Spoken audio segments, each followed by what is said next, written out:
जलसा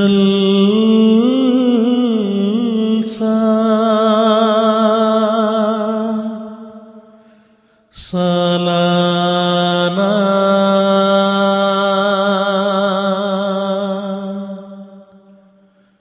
जलसा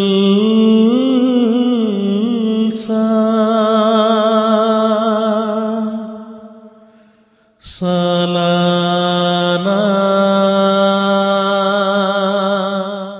Jazakallah for that. Certainly wonderful to see just the different mix of cultures and also languages spoken here. To have a segment done in Spanish and being able to see the bleak down the Spanish community, it's amazing to see. Look at how much that Jalsa Salana in USA has grown and how Ahmadiyyat has grown in this country. We'll talk a little English, talk a little Urdu as well, as now we focus on Langar Khana. For those who are unaware, that means the whole process of food here at Jalsa, so it's welcome to have a couple of the pros when it comes to that. First off, give us your name and your actual title description with regards to Jalsa. Yeah, my name is Lauddin and I'm the Naib Afsar Jalsa Zafar section.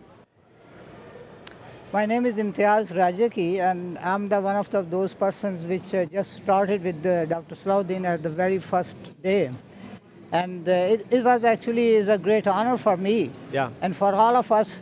I came to the United States in 1988 and attended my first Jalsa in 1989. Wow.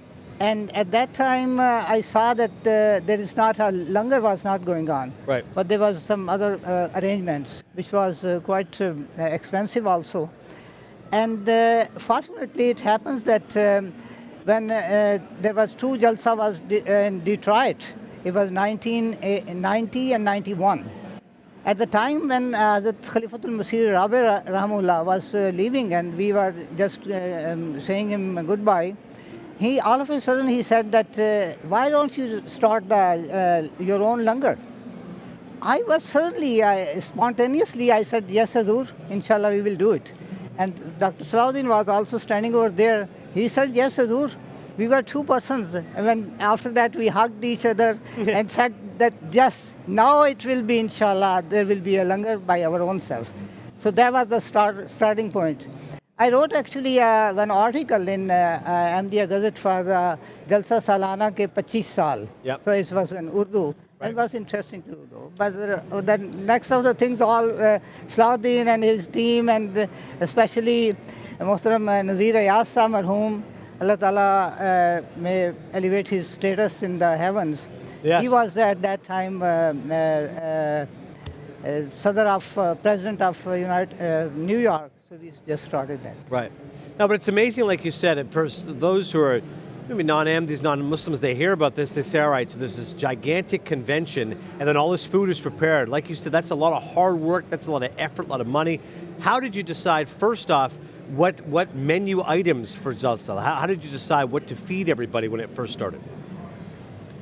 Actually, there is a standard menu all over the world, mostly for the langar.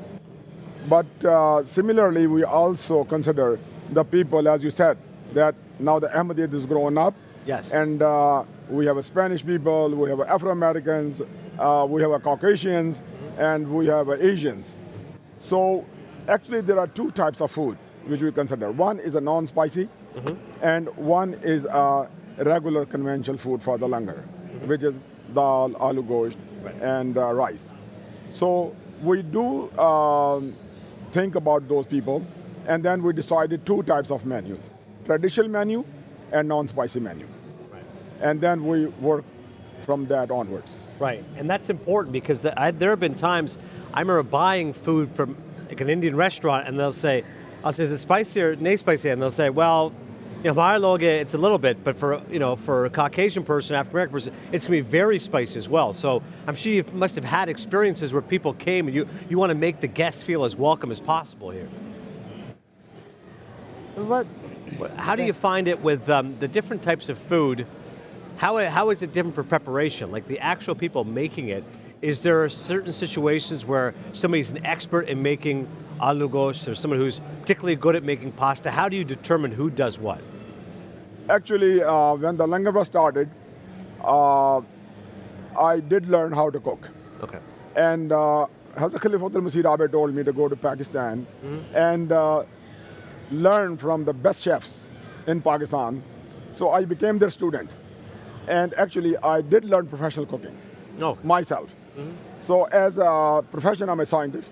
right. And I had a privilege of this thing that I can figure out that what is going on from mostly the chefs are not very educated. Right.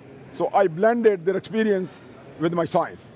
So for me, it is very easy, that to use the minimum spices and to get the aroma of the food and to make the food delicious. And by the grace of Allah and with the prayers of the Hazur, I think I am one of the best people who can prepare good aloo gosht, good dal, and you have tasted here as well. Of course, absolutely. Similarly, for the non-spicy food, we have Brother Kareem Dad and a couple of other people who used to work in the 5-star restaurants.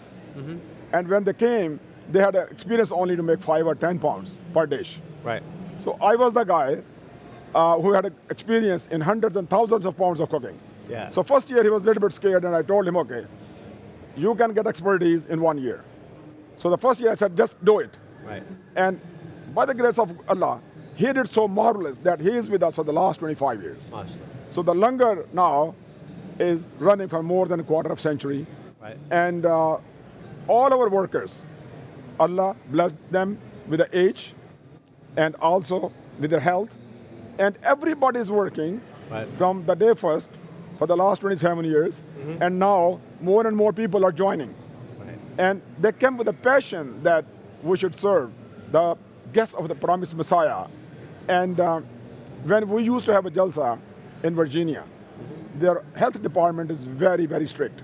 So their food inspector came, and after examining everything, she told me that your standard of cleanliness and also the way you are preparing the food, it is far, far higher than the Virginia state restaurants. Wow. And she gave us that certificate in Wow. writing. Amazing. Yeah, and that was honor for all my team. Not only for us, but also for our US Hijmat. Absolutely, Dr. Salahuddin, because you're right. For a guest coming, listen, we're trying to show the best of Islam, the best of Ahmadiyyat. We want to show what good people we are. You don't want to have any sort of bad experience. And whenever you go to something new, they always ask someone, how's the food? If they go here and the speeches are good and the book stalls are good, but the food, like, I didn't have a good experience with the food, that can really impact somebody. So that's why the langar here is so important, right? और दूसरी बात ये है कि हम कोई भी चीज़ जो है वो कैंड इस्तेमाल नहीं करते हैं. Right.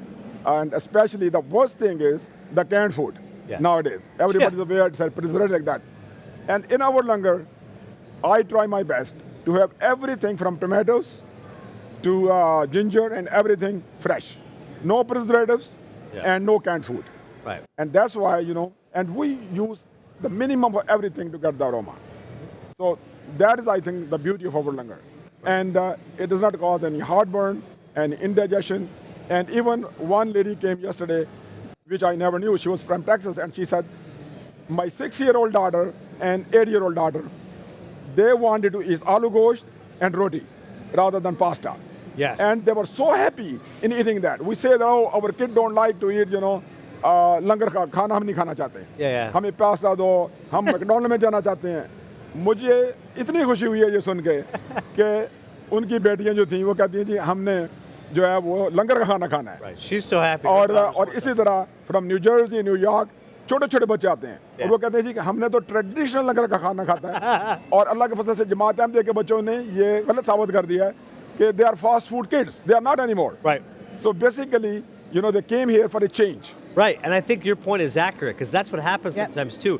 Normally, you can get pasta, there's other foods elsewhere. When you come to Jalsa, no matter what your age is, you associate it with the traditional Langar food. So it's important to still have those same foods there. Right. And also, it's very interesting. One incident about the inspection of the food healthcare department sent some of the inspectors. Right. And over here, when we started over in the complex in Harrisburg, Yeah. first time the inspector came over here, and he talked to Dr. Salahuddin, and he just checked, and there was so delicious things. He Yeah. just kept on eating with us, and after that he said, "All right, gentlemen, I'm only a BSc in this department. You are a PhD. What can I ask you about that question?" So he didn't ask any But I question think that's a about those. great point, Dr. Salahuddin, Right. because I think this is really important because the whole benefit of what you're doing is about being humble, about being to service to Allah. Like you're saying, what the fourth Khalifa told you about doing to help other people. I look at your shirt right now, you know, you've got salad stands, whatever. You're a scientist. Like you said, a lot of cooks are not well educated, they're just doing this to them with a choice. You're doing this in the service of the Jamaat, even though you have a position in which you could say, that's beneath me, but that's not the way you approach this. Actually, I used to work as a postdoc with the Nobel laureate Jim Watson, who got a Nobel Prize in the structure of DNA. Right. And once I went to California, and I was in a suit and tie. Yeah. And the MTA interviewed me there. And they asked that, we are surprised to see you in kapdon mein aaj ke aapne suit or tie pehni hui hai. So what do you feel about this dress? I said that I'm not comfortable in this dress. Actually, when I'm working in Langar Khana, I feel proud of this dress because this is for the service of Hazrat Masih Maud. Yes. Okay, and I'm the follower of him. And the way Hazrat Masih Maud अपने मेहमानों की खिदमत करते थे खुद, अल्लाह ताला ने मेरी पूरी टीम को ये तौफीक दी है कि हम उसी रूह के साथ हज़रत मसीह मौद की उनके मेहमानों की खिदमत करते हैं और हमारे हर टीम के बंदे को ये खुशी होती है कि हमें वो सवाब मिल रहा है जो हज़रत मसीह मौद की ख्वाहिश थी. So this is really, really very honored and a privilege for all my team and also for the Jamaat USA to work in the Langar Khana. And it's true what you said, but they're getting swab, you know, they're getting blessings. For all of us as well, to eat your food, we get blessings in appreciating how great the food is. So jazakallah to you both for all and the also, there is a great thing that about the expenses, how much we cut the expenses, and Dr. Salahuddin can tell you. About in the beginning, it was about $7-8 at the time when we catered the things. So but per plate, $7 or $8. Per serving was like $7 to $8, and when we used to buy food from outside. Outside. When the first Langar Khana was started in 1992, and Hazrat Mirza Muzaffar Ahmad Sahab were our Amir. And he was a big guy in finances in the World Bank, and he calculated with me that how much cost is food per person per serving. And by the grace of Allah, at that time, it was 69 cents per head. Wow. Can you imagine that how many millions of dollars this Langar Khana saved for Jamaat Ahmadiyya, and this money can be spent in any other good causes. Like you said, you're getting the most of the least is the best way of putting it. So jazakallah to you both. Thank you very much indeed, and jazakumullah. Jazakumullah. Assalamu alaikum.